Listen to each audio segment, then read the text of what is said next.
Big Boss season 8 நிகழ்ச்சி முடிஞ்சாலும் அத பத்தி பேசுற விஷயங்கள் மட்டும் ஒரு முடிவுக்கு வர மாட்டேங்குது. அதுலயும் குறிப்பா இந்த சீசனோட லவ் ட்ராக் பத்தி இப்ப பேசாத ஆளே இல்ல அப்படின்னு தான் சொல்லியே ஆகணும். இந்த சீசன் ஸ்டார்ட் ஆகும் போது அன்ஷிதா அர்ணவ் தான் லவ் கண்டென்ட் கொடுக்க போறாங்க அப்படின்னு ரசிகர்கள் எதிர்பார்த்துட்டு வந்த நிலையில விஜய் விஷால் அவர்கள் சம்பந்தமே இல்லாம உள்ள வந்து இப்ப அர்ணவ் அன்ஷிதா பிரேக்கப் ஆயிட்ட மாதிரியும் அன்ஷிதா விஷால் தான் உண்மையிலேயே லவ் பண்றாங்க போல அப்படின்ற மாதிரி ஆயிடுச்சு. அதுக்கு ஏத்த மாதிரி பிக் பாஸ் வீட்டுக்குள்ள அதிகமா அவங்க சீக்கிரட்டா பேசின விஷயங்கள் முழுக்க முழுக்க லவ் சம்பந்தப்பட்ட விஷயமா மட்டும்தான் அப்படின்ற மாதிரி சமூக வலைத்தளங்கள்ல பல செய்திகள் பரவிட்டு வருது. இதனால தொடர்ந்து அன்ஷிதா கிட்ட நீங்க விஷால லவ் பண்றீங்களா, அவரை தான் கல்யாணம் பண்ணிக்க போறீங்களா அப்படின்ற மாதிரி எல்லாம் பல கேள்விகள் கேட்கப்பட்டுட்டு வந்துட்டு இருக்கு. இந்த நிலையில இப்போ இத பத்தி அவங்க ரீசெண்டா சில பதில்களை வெளிப்படையா சொல்லியிருக்காங்க. அதுல அன்ஷிதா அவர்கள் எனக்கு பிக் பாஸ் வீட்டுக்குள்ள ஒரு கட்டத்துக்கு அப்புறம் விஷால எனக்கு தெரியாம பிடிக்க ஆரம்பிச்சிருச்சு. அதுக்கு ஏத்த மாதிரி விஷாலும் என்ன ரொம்பவே பாசமா ட்ரீட் பண்ணாரு.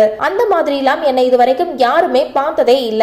எனக்கு ஒரு லவ் இருந்துச்சு, ஆனா அதுல நான் தான் ரொம்பவே கெஞ்சிட்டும் அதிகமா விட்டு கொடுத்துட்டும் போவேன். ஆனா விஷால் அப்படி இல்ல, அவ்வளவு கேர் பண்ணி பாத்துக்கிட்டான். அது எனக்கு ரொம்பவே புதுசாவும் ரொம்பவே பிடிக்கவும் செஞ்சுச்சு. இப்போதைக்கு எங்களுக்கு இருக்குது லவ்வா அப்படின்னு கேட்டா சொல்ல தெரியல. இது ஃபியூச்சர்ல லவ் ஆகி கல்யாணம் வரைக்கும் போகும். நாங்க கல்யாணம்லாம் பண்ணிக்குவோம் அப்படின்லாம் எங்களால இப்போ சொல்ல முடியாது. அத காலம் தான் முடிவு பண்ணணும். இப்ப எங்களுக்கு ஒரு நல்ல அண்டர்ஸ்டாண்டிங் இருக்கு. அது எங்க ரெண்டு பேருக்குமே ரொம்பவே பிடிச்சிருக்கு, நல்லா போகுது அப்படின்னு வெளிப்படையா சொல்லியிருக்காங்க. இத வச்சு பார்க்கும்போது கண்டிப்பா இது உண்மையான லவ் தான் போல அப்படின்னு பல ரசிகர்கள் அவங்களுக்கு வாழ்த்துக்களை சொல்லிட்டு வராங்க. சோ இந்த வீடியோவை பார்த்துட்டு இருக்க நீங்க நடிகை அன்ஷிதா சொல்லியிருக்க இந்த விஷயத்தை பத்தி நீங்க என்ன நினைக்கிறீங்க அப்படின்னு உங்களுடைய கருத்துக்களை கீழே உள்ள கமெண்ட் செக்ஷன்ல ஷேர் பண்ணுங்க. மேலும் இது போன்ற பல முக்கியமான செய்திகளை தெரிஞ்சுக்க நம்ம சேனலை மறக்காம சப்ஸ்கிரைப் பண்ணுங்க.